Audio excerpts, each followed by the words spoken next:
이 교정치료란 치아를 포함한 이 구강 조직의 건강과 적절한 기능을 회복하기 위한 치과 치료입니다.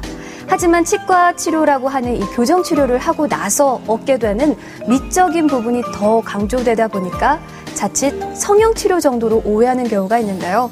그래서 오늘 이 시간은 군산 타플란트 치과 김상준 원장과 이 교정 치료의 오해와 진실에 대해 얘기해 보도록 하겠습니다. 가지런하고 건강한 치아를 만들기 위한 치아 교정. 정확한 정보와 철저한 계획이 중요합니다. 김상준 원장과 함께 교정 치료에 대한 오해와 진실에 대해 알아봅니다.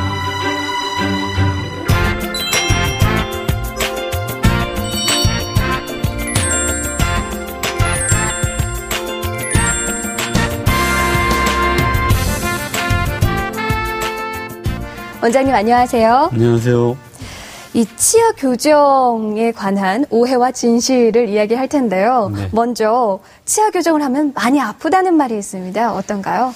네, 그 말은 맞습니다. 환자분에 따라서 약간 틀릴 수는 있지만 네. 교정 치료를 시작해서 교정 장치를 부착을 하게 되면 한 1, 2주 정도는 약간의 통증이 수반됩니다. 대부분 시간이 지나서 치아와 잇몸이 적응을 하게 되면 통증은 없어지게 되고요. 네. 한 달에 한 번씩 내원을 하셔서 와이어를 조절을 하거나 아니면 교정 장치를 조절을 하게 되면 또한 한 3일 정도 아프실 수 있습니다. 네, 그런 부분들도 시간이 지나면 해결이 되시고, 네, 환자들마다 그런 아픔의 정도는 예민하신 분들은 많이 아파할 수도 있고요. 네. 그리고 무디신 분들은 전혀 느끼지 못할 수도 있습니다. 그렇군요. 그리고 네. 이제 발치를 통해서 교정을 하거나 스크류를 승집하거나 할 때 마취를 하게 되거든요. 그런 때는 마취가 좀 아플 수밖에 없겠죠. 그럼 이 교정도 치료 시기가 적기라는 게 있을 것 같은데요. 네. 나이가 너무 많으면 교정을 할 수 없나요? 그 말은 틀린 말입니다. 그러니까 예. 교정 치료에 크게 두 가지로 나눌 수 있는데 하나는 악교정, 그다음에 치아를 이동시키는 치아 교정으로 나눌 수 있습니다. 악교정 같은 경우는 성장기 어린이의 성장을 유도를 해서 위턱과 아래턱의 관계를 맞추는 거기 때문에 어른들 같은 경우는 할 수가 없습니다. 예. 네, 대신 흔히 말하는 치아 교정이라는 거는 치아를 이동시켜서 하는 교정이기 때문에 네. 나이에 상관없이 언제든지 가능합니다. 대신 나이가 들에 따라 치아의 그 손상 정도나 잇몸의 상태가 안 좋아질 수 있기 때문에 그런 부분에서 약간의 제약이 있고 또 치아 이동 속도도 좀 느리기 때문에 그런 부분을 이제 고려를 하다 보면 불가능한 경우도 생길 수가 있습니다. 예. 네, 그런 것 때문에 가끔 오해를 하시는 것 같습니다. 방금 전에 말씀을 해주셨는데요. 살짝 잇몸이 약해질 수도 있다. 네. 그럼 교정 치료를 하게 되면 치아와 잇몸이 약해진다는 말이 있는데 이것도 그러면 그 부분은 틀리다고 볼 수 있습니다. 왜냐하면 예. 교정 치료 때문에 치아 잇몸이 약해지는 건 아니고요. 예. 이제 교정을 하게 되면 그 치아가 이동량이 많아집니다. 그러면 치아의 뿌리에 흡수가 좀 일어나게 되거든요. 네. 그런 부분들이 약간 있을 수 있는데 그 양이 굉장히 미미하기 때문에 그 치아에 크게 영향을 미치진 않고요. 잇몸 같은 경우도 교정 치료를 통해서 이제 삐뚤삐뚤한 잇몸이 가지런하게 펴지면 재정작용도 잘 되고 관리도 더 편해지기 때문에 예전보다 더 건강한 잇몸을 가질 수 있습니다. 단지 이제 그 교정치료 도중에는 치아 관리가 굉장히 어렵기 때문에 잇몸도 안 좋아질 가능성은 있습니다. 그래서 좀 더 평소보다 더 신경을 써서 교정 잇몸 관리를 하셔야 되겠습니다. 예. 그럼요. 이 치아 교정을 하면 먹는 게 좀 불편할 수 있잖아요. 근데 그와 함께 발음에도 좀 지장이 올 것이다라는 말이 있는데 혹시 발음에도 지장이 있을까요?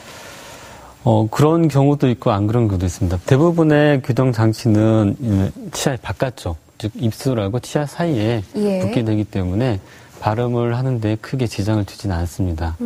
근데 간혹 이제 치아의 안쪽으로 하는 설득 교정 같은 경우는 예. 그 혀의 움직임을 좀 방해를 할 수 있기 때문에 일시적으로 발음에 이제 방해가 올 수 있습니다. 그것도 이제 시간이 지나면 혀가 그런 장치에 적응을 해서 발음에 큰 영향을 미치지는 않습니다. 그 연예인의 경우에는 보면요, 이 교정치료를 했다고 하는데 얼굴이 이렇게 변하거든요. 갸름해지거나 얼굴형이 변할 수도 있는 건가요?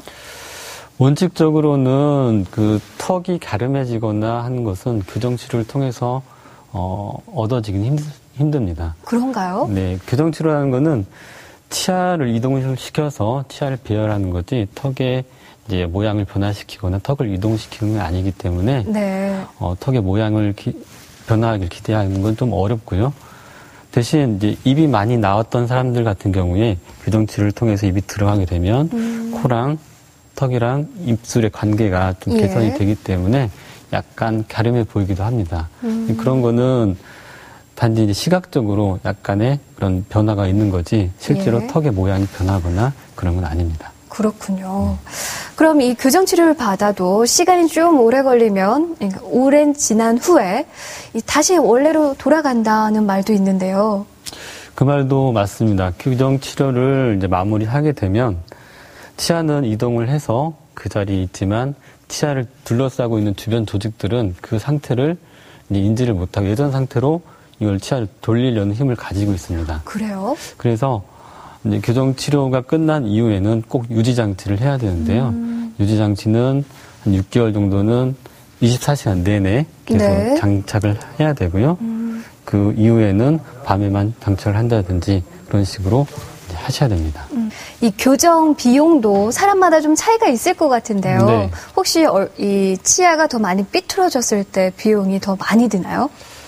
꼭 그런 건 아닙니다. 교정치료의 비용은 치아 이제 삐뚤어진 정도보다는 교정 장치의 종류나 치아 교정의 난이도에 따라서 달라지게 되는데요. 보통 금속으로 된 교정 장치보다는 치아색과 비슷한 레진이나 세라믹 브라켓 같은 종류의 장치를 이용을 했을 때 비용이 더 많이 들게 되고요. 요즘 들어 이제 많이 각광을 받는 치료 기간을 좀 단축시킬 수 있는 자가 결찰 브라켓 같은 경우에는 좀 더 비용이 많이 올라가게 됩니다. 그리고 설적 교정 같은 경우에는 굉장히 큰 난이도가 요구되기 때문에 다른 교정 치료에 비해서 훨씬 더 많은 비용이 들게 됩니다. 네. 그럼 이 치아 교정 치료와 함께 충치 치료도 할 수 있는 건가요? 보통은 교정 치료를 시작하기 전에 충치 치료를 마무리하고 하는 게 이제 우선입니다.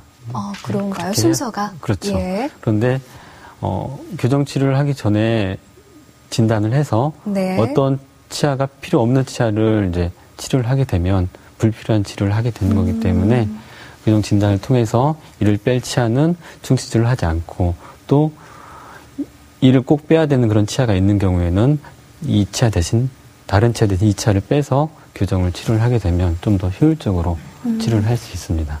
그럼 사랑니의 경우는 어떤가요? 이 교정을 할 때 사랑니를 먼저 빼야 되는지. 사랑니하고 교정은 대부분은 크게 관련은 없습니다. 네. 대신 교정 치료 기간이 굉장히 길기 때문에 그 2년 사이에 사랑니에 문제가 생기면 교정 치료를 중단을 해야 되는 경우가 생깁니다. 그렇기 때문에 상태가 좋지 않은 사랑니는 미리 빼주는 게 좋고요.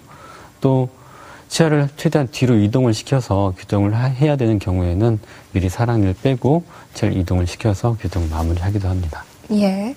이 치아 교정이 보편화되고요. 또 이에 따라서 교정 치료 방법들도 매우 다양해졌습니다.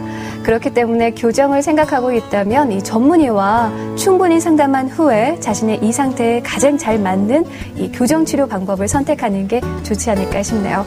오늘 이 시간은 김상중 원장과 함께 교정 치료의 오해와 진실에 대해 얘기해봤습니다. 원장님 말씀 고맙습니다. 감사합니다.